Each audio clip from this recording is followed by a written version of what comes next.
Welcome to Flames and Trails. Join sisters Lindsay and Suzanne on a journey of food, fun, and fascinating places.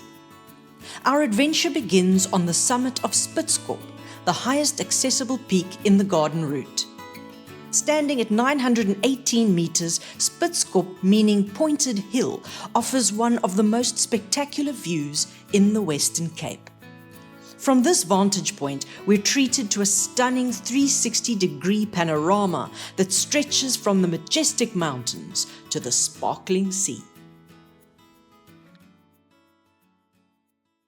Wow, the view from up here is absolutely mind-blowing. You can see all the way to the heads in Knysna. I can see through the heads from here. And then if you look towards Plet, you can see Plettenberg Bay and Robberg from up here. Well, now I've had to get my tripod out because I've got to try to capture the view. It is so amazing. While Lindsay takes photos, the first coffee of the morning is on the go. Okay, the coffee's ready. Let's go and sit on a little bench and just enjoy this spectacular view. Good cup. Cheers to that. Well, I've finished my cup, and you? Yeah, I just got one sip. Okay, I think we should get going, pack up and get going. So we've still got a long way to go if we're going to do Prince Alfred's Pass now. Yeah, you're right, probably. Let's go.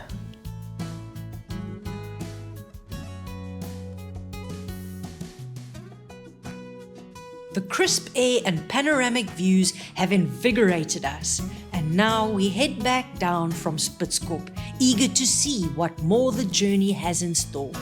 The road ahead through the Prince Alfred Pass promises new adventures and more stunning landscapes to explore.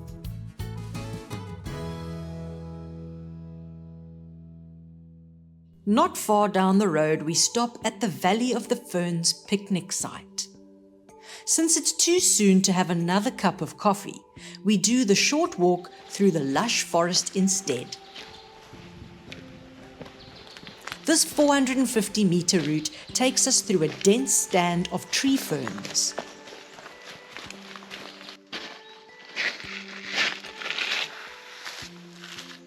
These large ferns have trunks much like trees, elevating their fronds high above the forest floor. The forest is beautiful this morning, but we have to move on. There's still a long way to go.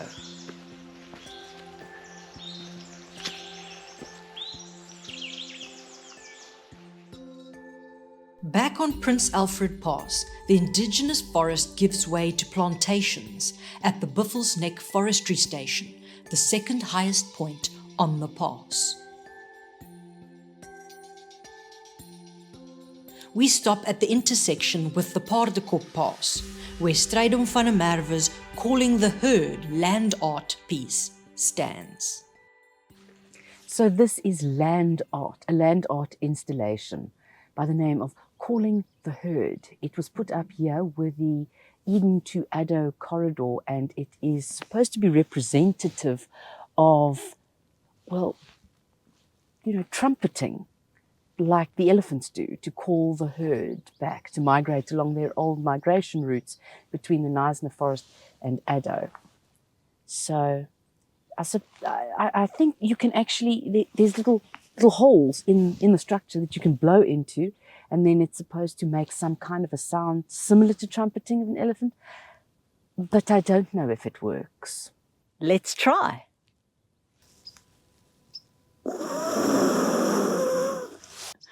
But you did create a sound.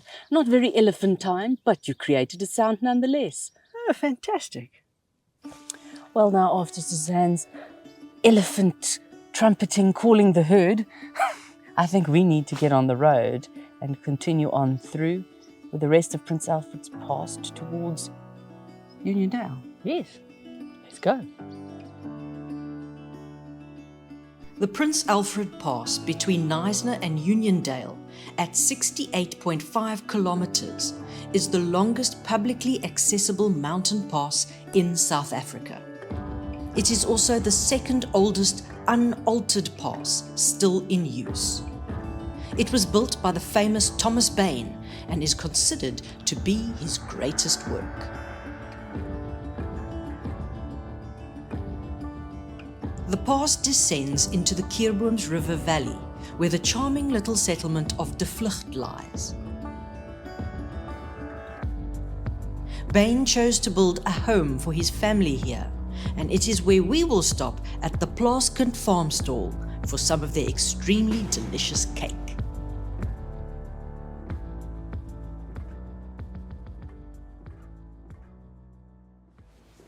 Môre, môre.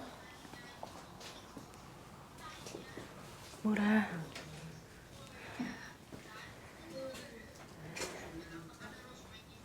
Een lemon meringue en een chocolate koek. En 'n koffie asseblief. Ja, Twee koffies. twee koffies, Twee koffies, asseblief. ja. Baie Baie dankie. Well, now you want a chocolate cake. Thank you very much. Looks good.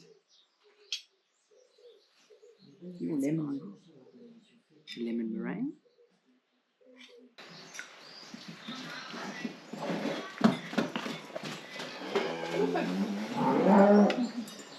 Stray cow.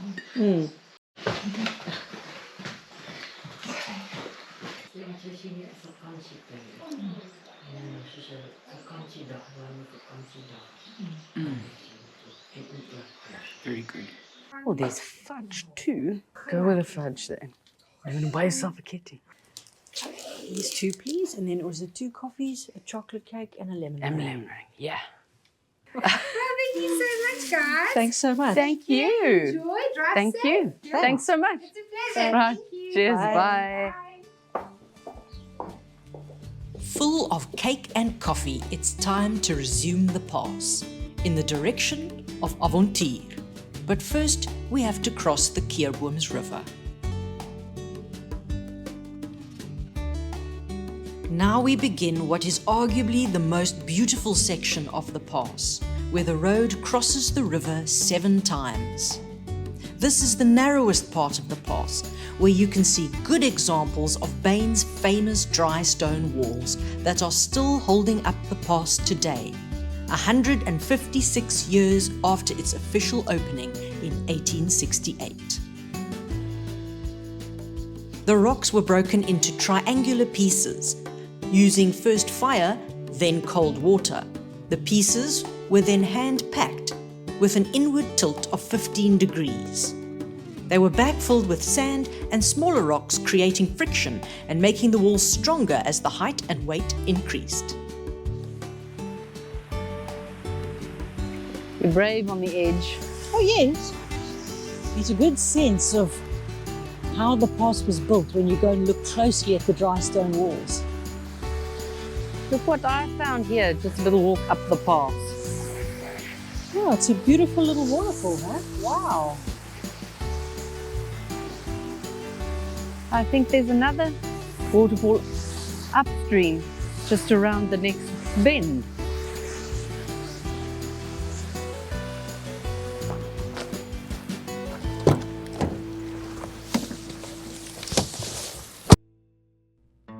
Near the end of the pass lies the quaint little town of Avontuur, where we're on the lookout for a piece of history, a train engine that stands as a silent sentinel in the town. This engine once pulled the famed Apple Express, a beloved tourist train that was the last remnant of the original narrow-gauge railway. That railway line once stretched from the Langkloof to the harbour at Port Elizabeth, carrying the region's prized apples and pears to market. Though the line has long since fallen into disuse, it remains a testament to the industrious spirit of the Kloof and the longest narrow-gauge railway of its kind.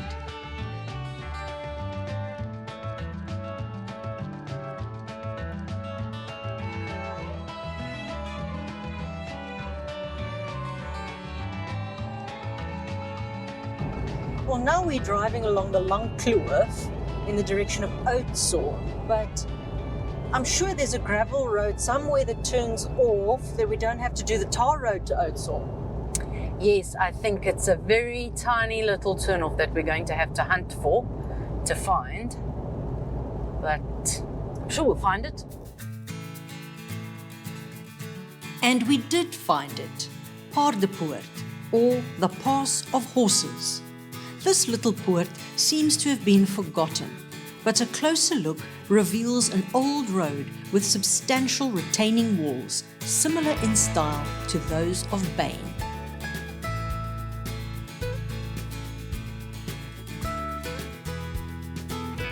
We navigate the final stretch of gravel road from Paardepoort, heading for the capital of the Little Karoo, Oudtshoorn. But before we enter the town, there's one more stop to make at the Karoo Lucerne Butchery, where we hope to pick up something special for tonight's braai.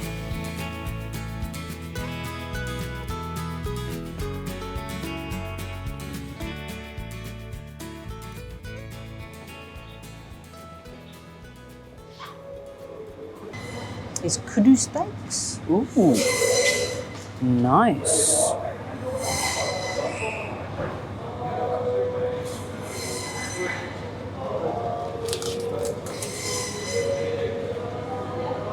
That looks nice. Wow, that looks very nice.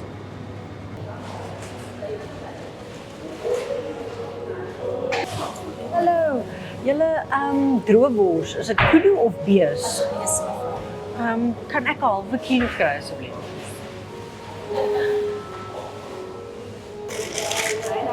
Thank you. Thank you. As we roll into Oudtshoorn, the atmosphere shifts. This is a town steeped in history, where the legacy of the ostrich reigns supreme. Once the feather capital of the world, Oudtshoorn built its wealth on the luxurious plumes that adorn the hats of European elites.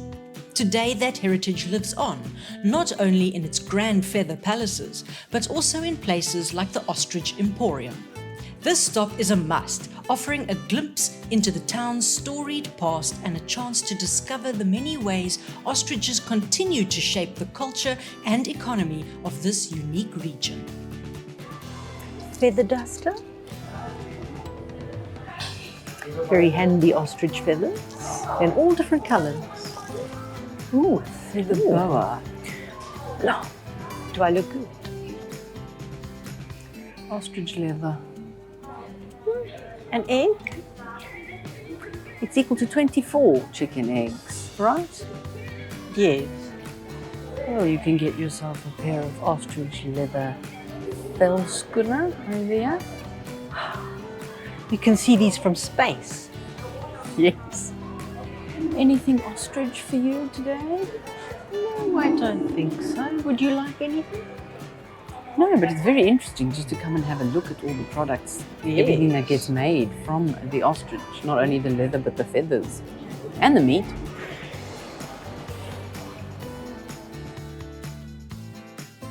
Just down the road, we stop at the Smitswinkel farm village for a nose around their farm stall.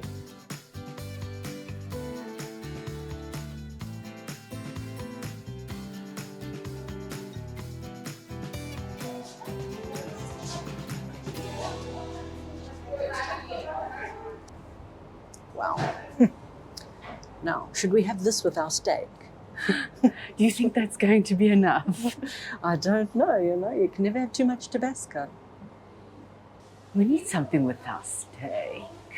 So should What we do try you some of the local wine there? This is right outside of Oudtshoorn, this Karoo. So it's very local. So should we try it? Let's give it a try, yes. With a good bottle of local red in hand, we leave the farm stall and head into the heart of Oudtshoorn.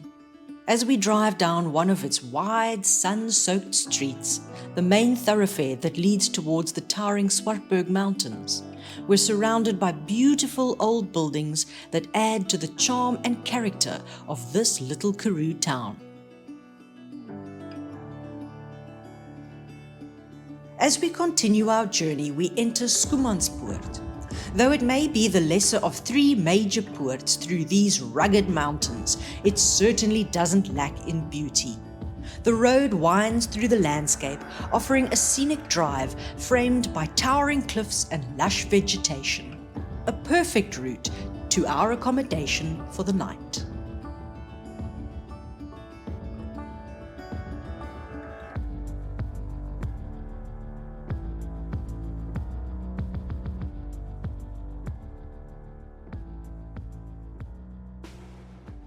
The sun has just dipped below the mountain now, so I think it's time to braai.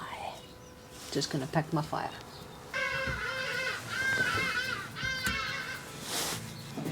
Since you've started the fire, I think it's quite appropriate to have a bit of a snack and some drinks. So I brought us out our droewors that we bought at the butchery earlier today. And then I'm just going to fetch our local wine and we try that out. There we go, a Karoo Klein Karoo or Little Karoo cherry oak pinotage. You're going to pour some wine? Yes. Here we go. Thank you very much. Cheers to another lovely day. Cheers.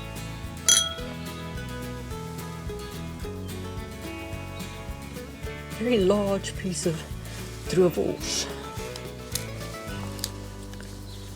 There we go. Try that. Thank you very much.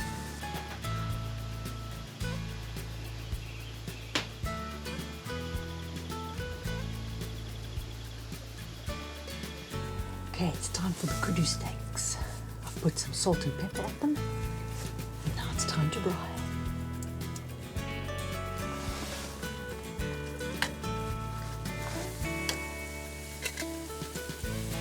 And now you baste them with butter. Okay, the steaks are ready, and I'm just going to take them off and keep them warm in our little food flask, I suppose you could call it.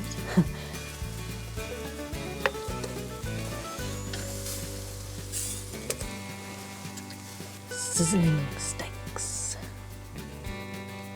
After a lovely steak, it's time for coffee and some of this fudge that we got in the Vlugt, where we went through the Prince Alfred Pass. I am really looking forward to that fudge, something sweet. As our journey draws to a close, we reflect on each moment, from the breathtaking views to the simple joys of a meal shared. Until our next adventure, may the road rise to meet you, and may you find your own flames and trails to follow. Thank you for joining us. See you next time.